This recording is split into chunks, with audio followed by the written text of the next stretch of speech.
Hello friends, so today I am going to discuss with you preparation strategy for November 23 students for those जिनकी अभी मतलब एक revision हो चुका है, अब उनको सेकेंड और थर्ड रिवीजन करना है।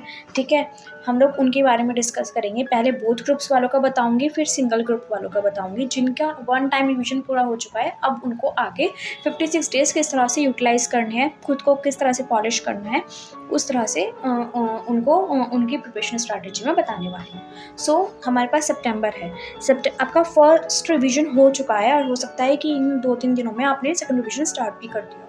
तो सेकंड रिवीजन में हम लोगों को क्या करना है, हम लोगों को पूरा रिवाइज करना है। पूरा इन दी सेंस एक एक क्वेश्चन पूरा नहीं, एक एक क्वेश्चन तो हमने फर्स्ट रिवीजन में कर लिया होगा ना। तो हम लोगों को क्या करना है, जो हमने इंपॉर्टेंट मार्क लगाए थे फर्स्ट रिवीजन में, जो हम लोगों को मुश्किल लग रहे थे, हम लोगों को वो सारा सितंबर एंड तक फिनिश कर देना है। सितंबर एंड तक फिनिश कर देना है। सीक्वेंस शुड बी मतलब कि ऊपर से, मतलब कि 1 2 3 4 सीधा सीक्वेंस रखना है पेपर का।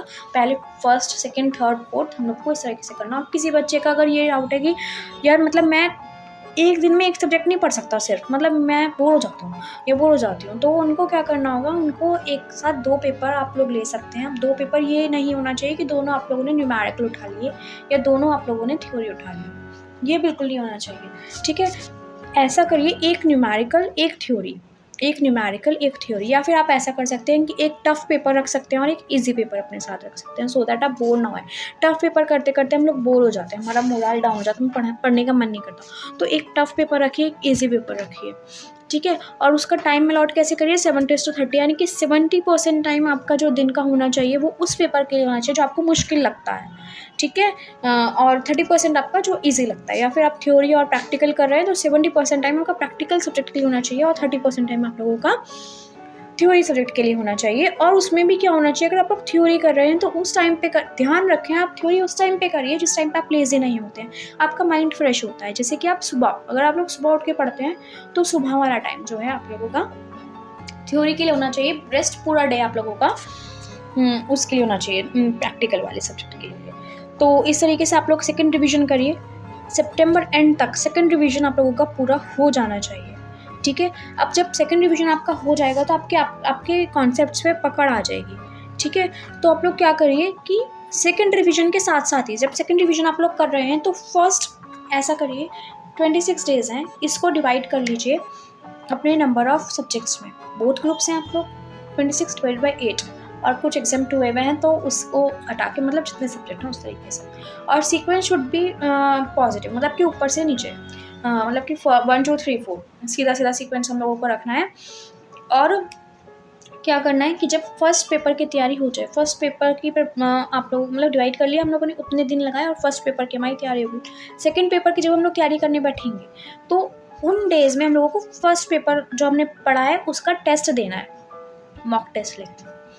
जब सेकंड पेपर की हो जाए, थर्ड पेपर पे मूव करेंगे तो फर्स्ट एंड सेकंड दोनों का देना है। इस तरीके से करके हम लोगों को पेपर लिखने स्टार्ट करने, तब हम लोगों का सितंबर एंड तक पूरा फिनिश हो जाएगा। हो सकता है अगर आप लोगों को अक्टूबर का फर्स्ट वीक भी जाता है ना सेकंड रिवीजन में, तो आप लोग पैनिक मत करिएगा, इट्स ओके। अगर अक्टूबर फर्स्ट वीक तक भी जाता है तो कोई बात नहीं, आप लोग उसको करिए, अच्छे से करिए सेकंड रिवीजन, अपने माइंड में चीज़ें बिठाइए, अक्टूबर फर्स्ट वीक तक भी कर लीजिए। लेकिन मॉक टेस्ट साथ साथ लिखते रहिए, उससे क्या होगा कि आप लोग चीज़ें की भूलेंगे नहीं। मतलब कि ऐसा नहीं होगा कि आप लोगों ने फर्स्ट पेपर जो पढ़ा है एंड तक आते आते एंड वाले सब्जेक्ट का ही याद है, पिछले सारे सब्जेक्ट भूल गए हैं, तो ये चीज़ नहीं होगी।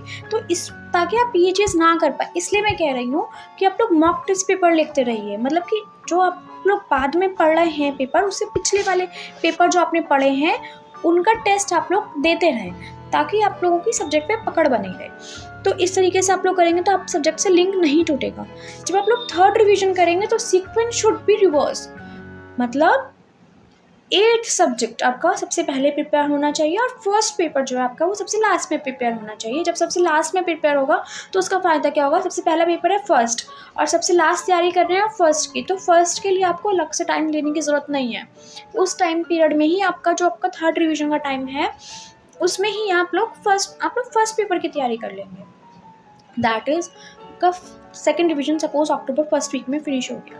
अब आप लोगों के पास जितने दिन बचे हैं अक्टूबर वीक में, जितने भी दिन बचे हैं उन डेज़ को डिवाइड करिए टोटल नंबर ऑफ सब्जेक्ट से। अब उसमें आप लोग सबसे पहले करिए पेपर 8, पेपर 7, पेपर 6, 5, 4, 3, 2, 1। 1 पेपर जब आप लोग लास्ट में करेंगे ना, तो पहला पेपर फर्स्ट ही है ना, और फर्स्ट ही आप लोग तैयारी कर रहे हैं, तो उससे सही रहेगा। हो सकता है कि कुछ बच्चे मतलब अगर आप लोगों को जैसे पेपर 6 उसमें तैयारी देने की ज़रूरत नहीं है, तो आप लोग क्या करिए उसमें कम डेज अलॉट करके, या फिर आप लोगों ने 2 रिवीजन उसके कर लिए तो छोड़ो उसको, पेपर 6 में दोबारा रिवीजन करने की ज़रूरत भी नहीं है। उसका टाइम आप लोग फर्स्ट पेपर को दे दीजिए या उस पेपर को जिससे आपकी कम तैयारी हो। इस तरीके से आप लोग कर सकते हैं। फर्स्ट पेपर के साथ कॉम्प्रोमाइज़ मत करिएगा, उसको आप लोग आराम से 4-5 दिन दीजिएगा थर्ड रिवीजन में भी, क्योंकि फर्स्ट पेपर ख़राब नहीं होना चाहिए। अगर वहाँ ख़राब हुआ ना फर्स्ट पेपर, तो आप लोगों का मोरल डाउन हो जाएगा स्टार्टिंग में, और स्टार्टिंग में मोरल डाउन नहीं होना चाहिए। तो इसके ध्यान रखिए कि फर्स्ट पेपर में हम लोगों को अच्छे से तैयारी करनी है, ठीक है। बिल्कुल भी उसको इग्नोर नहीं करना है, बिल्कुल भी उसमें ढीला नहीं छोड़ना है खुद को। तो ये आप लोगों की हो गई बोथ ग्रुप्स वालों की जिनकी फर्स्ट रिवीजन पूरा हो चुका है अब तक। अब उनको सेकेंड एंड थर्ड रिवीजन का मैंने उनको बता दिया है कि उनको किस तरीके से करना है। अब मैं बताऊंगी उन बच्चों के लिए जो सिंगल ग्रुप देने वाले हैं और जिनका 1 रिवीजन अभी पूरा हो चुका है, ठीक है। फर्स्ट रिवीजन जिनका अभी तक पूरा हो चुका है, जिनको सेकेंड और थर्ड रिवीजन करना है, नेक्स्ट 56 डेज उनको किस तरीके से यूटिलाइज करने हैं वो डिस्कस करने वाले हैं। तो आप लोग क्या करिए, सितंबर मंथ में आप लोग अपने जितने भी डेज बचे 26 डेज बचे हुए हैं उसको 4 सब्जेक्ट से डिवाइड करिए और हर पेपर को दोबारा से रिवाइज करिए। दोबारा से रिवाइज ये नहीं है कि हमें एक क्वेश्चन करना है, एक क्वेश्चन हमें नहीं करना है। जो क्वेश्चन हमने फर्स्ट रिवीजन के दौरान इंपॉर्टेंट मार्क लगाए थे, फर्स्ट टाइम हमसे सॉल्व नहीं हो पाए थे, उन भी क्वेश्चंस को हमें दोबारा रिवाइज करना है। और किसी सब्जेक्ट में किसी टॉपिक पे आप लोग वीक हैं तो उसको आप लोग अच्छे से गो थ्रू कर सकते हैं। सीक्वेंस क्या रहेगा, सीक्वेंस हम लोगों का सीधा सीधा रहेगा, पेपर 1, 2, 3, 4 रहेगा फर्स्ट, ये जो हम लोग सितंबर मंथ में हम लोग करने वाले हैं, ठीक है। सिर्फ लास्ट रिवीजन का सीक्वेंस रिवर्स रहेगा, बाकी सबका हम लोगों का सीधा सीधा सीक्वेंस रहेगा। क्या करना है, 26 डेज बाय 4 पर्टिकुलर सब्जेक्ट को उतना टाइम देना है। किसी सब्जेक्ट में आपकी पकड़ अच्छी है, रिवीजन की ज़्यादा नीड नहीं है, जल्दी रिवीजन कर सकते हैं, तो उसमें कम डेज दीजिए। बाकी जिस सब्जेक्ट में आप वीक हैं उसको उन डेज़ को अलॉट कर दीजिए। लेकिन ये ध्यान रखिए कि किसी भी सब्जेक्ट से ज़्यादा दिन आप लोग दूर ना रहें। तो जैसे ही फर्स्ट सब्जेक्ट आप लोग रिवाइज़ कर लेंगे, सेकेंड सब्जेक्ट पर आप लोग पहुँचेंगे, तो ये होना चाहिए कि सेकेंड सब्जेक्ट पे पहुँचने पर फर्स्ट सब्जेक्ट का टेस्ट देते रहिए उस दौरान जिस टाइम आप सेकेंड सब्जेक्ट की प्रिपरेशन कर रहे हैं।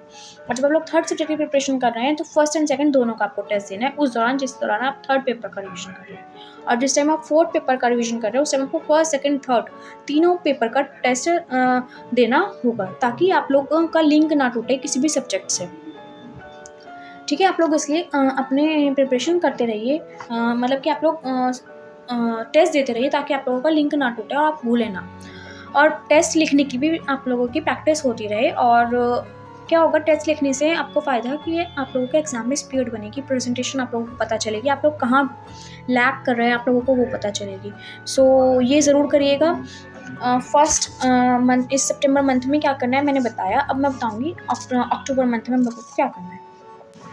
अब क्योंकि आप लोगों ने सेकेंड रिवीजन भी कर लिया, आप लोगों ने मॉक टेस्ट भी दे लिए हैं, अब क्या करना है हम लोगों को, अब हम लोगों को वापस से सारा रिवाइज करना है। मतलब कि नेक्स्ट अक्टूबर के 31 डेज हम लोगों को वापस से थर्ड रिवीजन करना है। थर्ड रिवीजन में हमको क्या करना है, क्योंकि हम लोगों ने मॉक टेस्ट लिख लिया है, तो जब आप लोग मॉक टेस्ट लिख रहे थे, ठीक है, क्योंकि आप लोग मतलब कि एक सब्जेक्ट करने के बाद उस सब्जेक्ट का मॉक लिख रहे थे, तो आपको बाद में पता चल रहा है ना कि उस सब्जेक्ट में मेरी क्या कमी थी, मैं कहाँ लैग कर रहा हूँ।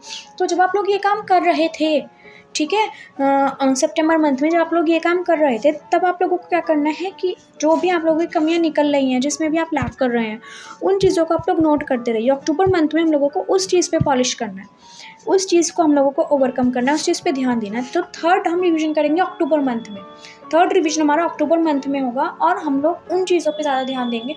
वापस से वही होगा कि जो सेकेंड रिवीजन में हम लोगों को मुश्किल लगे थे, क्योंकि और छोटा हो चुका होगा ना अब, तो फर्स्ट रिवीजन में सारा किया, सेकंड रिवीजन में सिर्फ वो किया जो फर्स्ट रिवीजन के दौरान हम लोगों से एक बारी में नहीं हो पाया था, हम लोग वीक लग रहे थे जिस चीज़ में, हम लोगों ने सेकंड रिवीजन में सिर्फ वो किया। थर्ड रिवीजन में हम लोगों को क्या करना है, जो हमें सेकंड रिवीजन में भी टफ लगा वो हम लोगों को थर्ड रिवीजन में करना है, ठीक है। और क्या करना है हम लोग को थर्ड रिवीजन में, जो हमने मॉक टेस्ट दिए हैं उसके दौरान हमें पता चला है कि हमारी कहाँ गलती है, हम लोग कहाँ लैग कर रहे हैं, उस पर वर्क करना है। यानी कि अगर आप प्रेजेंटेशन पे लैग कर रहे हैं तो आप लोगों को प्रेजेंटेशन सीखनी है कि किस तरह से मुझे आंसर प्रेजेंट करके आना है, राइट। किस तरह से मुझे आंसर प्रेजेंट करके आना है, किस तरह से हर चीज़ मुझे करनी है, कहाँ सिली मिस्टेक्स मैं कर रहा हूँ या कर रही हूँ, हम लोगों को अक्टूबर मंथ में उस पर काम करना है। सीक्वेंस कैसा रहेगा, रिवर्स सीक्वेंस रहेगा, 4 पेपर पहले 3 2 1 इस तरह से। और इसमें भी यही चीज़ ध्यान रखनी है कि किसी भी सब्जेक्ट से आपका लिंक ना टूटे, किसी भी सब्जेक्ट से आपका लिंक ना टूटे। तो इसके लिए आप लोग क्या करिए, आप लोग ऐसा करिए, क्योंकि आप लोग मॉक तो लिख चुके हैं, आपका एक रिवीजन हो चुका है, सेकंड रिवीजन भी हो चुका है, मॉक भी लिख चुके हैं, हम लोग तो थर्ड रिवीजन कर रहे हैं और थर्ड रिवीजन हम लोग पॉलिश कर रहे हैं। तो हम लोगों का फर्स्ट मतलब 4 पेपर हो गया अक्टूबर फर्स्ट वीक में। 4 वीक ही तो होते हैं एक महीने में, तो हर वीक हम लोगों को एक सब्जेक्ट होना है, क्योंकि फोर्थ पेपर हो गया, तो हम लोग आए थर्ड पेपर पे। जब हम लोग थर्ड पेपर पे आए हैं तो हम लोगों को फोर्थ पेपर कैसे याद रखना है, हम लोगों को फोर्थ पेपर ऐसे याद रखना है कि जब भी आप लोग मतलब कि पूरा दिन आप लोग थर्ड पेपर को दीजिए, फोर्थ पेपर का नाम ही मत लीजिए, लेकिन या तो सुबह उठ के या फिर रात के टाइम थक जाएं, जब भी आप लोग थक जाएं, ज़्यादा एफिशिएंसी नहीं हो आपके अंदर, मतलब कि जो हम लोगों का थोड़ा कम एफिशिएंसी वाला टाइम है, हम लोग उसको यूटिलाइज कर रहे हैं हमारे पुराने सब्जेक्ट्स को रिवाइज करने के लिए, ठीक है। तो इस दौरान आप लोग चार्ट्स का यूज़ कर सकते हो, क्योंकि आप लोगों ने 2 बार रिवीजन कर लिया है, मॉक भी दी थी, तो आप लोग को पता है सब चीज़ें, तो हम लोग चार्ट्स का यूज़ कर सकते हैं हमारे इसके लिए। थर्ड रिवीजन भी हो चुका है फोर्थ सब्जेक्ट का, तो हम लोग सिर्फ हम लोग पकड़ बनानी है, हम लोग भूलें ना, तो इसलिए हम लोग चार्ट्स का यूज़ कर सकते हैं। किस तरह से करेंगे हम लोग, जब हम लोग थर्ड पेपर पढ़ रहे हैं तो सुबह का या रात का 1 घंटा हम लोगों को निकालना है, 1 या 2 घंटा, मैक्सिमम 2 आवर्स हम लोगों को निकालना है। उसमें क्या करना, हमें चार्ट से पढ़नी है चीज़ें, चार्ट से पढ़नी है चीज़ें पुराने पेपर के लिए, ठीक है। पुराने पेपर मतलब फोर्थ पेपर की हम लोगों को थर्ड पेपर की जो तैयारी कर रहे हैं उसमें दिन में 2 घंटा, 1 या 2 घंटा हम लोगों को निकालना, और चार्ट से उन सब्जेक्ट के कुछ चार्ट हम लोगों ने बनाए हैं या कुछ भी हम लोगों के पास है छोटा छोटा समरी टाइप, उनको हम लोग पढ़ लेंगे, सो दैट हमारा लिंक ना टूटे, ठीक है। इस तरीके से करेंगे, और इस तरीके से हम लोग हर मतलब जैसे जैसे हम लोग आगे बढ़ते जाएंगे पीछे वाले सब्जेक्ट्स को करते जाएंगे, जैसे हमने पहले किया था, सो दैट हमारा लिंक ना टूटे। इंपॉर्टेंट क्या है कि हमारा लिंक ना टूटे, ओके। अगर आप लोग से नहीं भी होए तो भी पैनिक नहीं करना है, पैनिक नहीं करना है आप लोग, क्योंकि हम लोग 2 रिवीजन हो चुके हैं, हम लोग टेस्ट भी लिख चुके हैं, तो हम लोग, और ऐसा भी नहीं कि हम लोग टेस्ट लिख चुके हैं और 2 रिवीजन हो चुके हैं तो हम लोग ढीला छोड़ दें खुद को कि यार हम लोग तो ओवर कॉन्फिडेंस में पहुंच गए, ये भी नहीं होना चाहिए, ठीक है। क्योंकि अभी पेपर देने हैं और पेपर तक डर बना रहना चाहिए कि हम लोगों को अच्छे से करना है, अच्छा डर इन द सेंस ये नहीं कि हमें स्ट्रेस लेना, नहीं, हम लोगों को अपने आप को स्ट्रिक्ट डिसिप्लिन में रखना है, डिसिप्लिन नहीं तोड़ना है, ओके।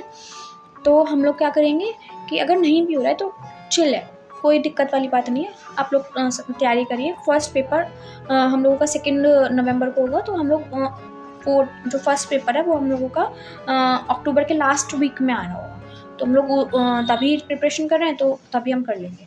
और पेपर से 1 दिन पहले मॉक लिख लीजिएगा अगर टाइम मिल जाए तो, और आप लोग डरें ना, मतलब कि ऐसा ना हो कि क्योंकि आप लोग लिख चुके हैं यार, डरोगे तो नहीं, तो लिख लीजिएगा, हो सके तो टाइम मिले तो लिख लीजिएगा, अच्छा रहेगा। तो ये है सिंगल ग्रुप वालों की स्ट्रैटेजी।